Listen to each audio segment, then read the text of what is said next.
So, what exactly is artificial intelligence? Honestly, it's time we cut right through the sci fi hype, the buzzwords, and all that marketing spin.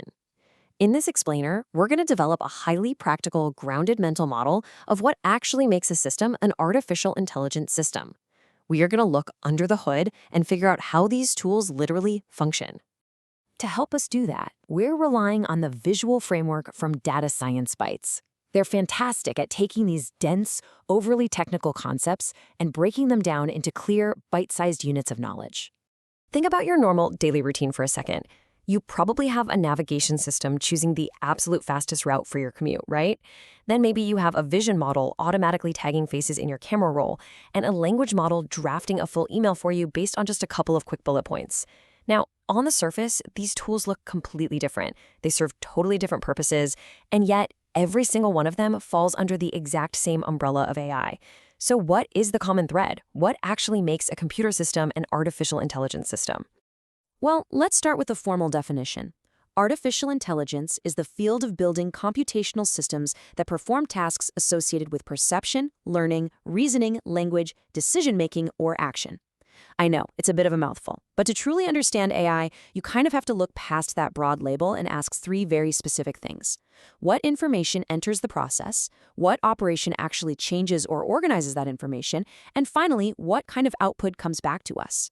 When you separate those parts, this vague, abstract buzzword suddenly turns into a concrete system that we can actually examine. Essentially, information takes a four-stage path. Step 1 is the input. This is where the system receives data, instructions, or observations. Step 2 is the model or rules. Here, an algorithm or a model represents relevant patterns and maps out the possible actions. Step 3 is the output. The system produces its result. Maybe it's a prediction, a recommendation, a generation, or an action. And finally, step 4 is evaluation. This is where human beings actually evaluate the result against a goal and manage any risks. Taken all together, these four stages, input, model or rules, output, and evaluation, connect the starting info to the final result. And you know, this path absolutely matters, because human assumptions, tricky measurement choices, and plain old errors can sneak in at any of these stages. A responsible explanation of AI always has to show this entire, continuous process, not just the final output that seems like magic. Let's ground this with an example we literally all use every single day, an email spam filter. Notice how perfectly this maps to those four stages. For the input stage, the filter receives a new message, taking in the metadata and the actual words. For the model or rule stage, it uses a scoring algorithm to flag patterns that look like unwanted mail. Then, for the output stage, it hands back a spam probability score based on those patterns. And finally, in the evaluation stage, it runs a threshold check to make a very goal-directed decision. Does this go to your clean inbox or straight to the spam folder? The intelligence here isn't some mysterious glowing brain inside your computer. It's simply the carefully designed capacity to map information to a goal-directed result.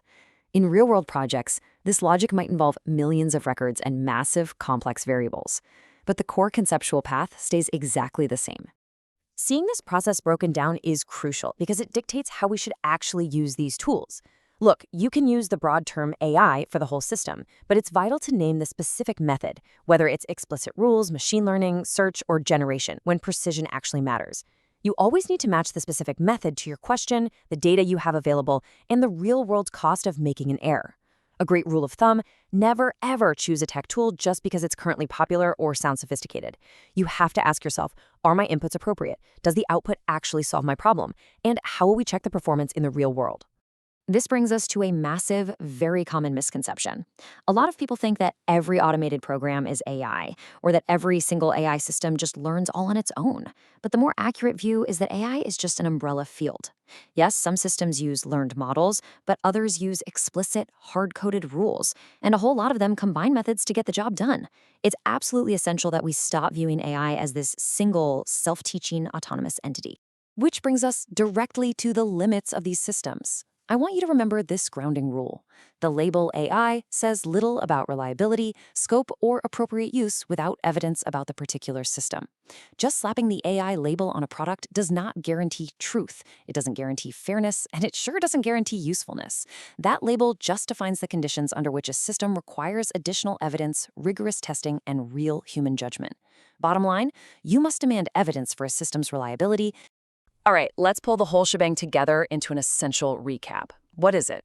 Artificial intelligence is the field of building computational systems for perception, learning, reasoning, language, decision-making, or action. How does it work? Well, information moves structurally through input, model or rules, output, and evaluation. And when does it matter? It matters when we actively match the specific method to the question and when we demand hard evidence for system reliability, fully understanding the limitations of the AI label itself. Ultimately, when you strip away the marketing hype, you're left with a highly precise, deeply grounded mental model. So the next time an app or a service advertises a quote-unquote revolutionary new AI feature, don't just blindly accept the label. Ask yourself, what exact data is their input?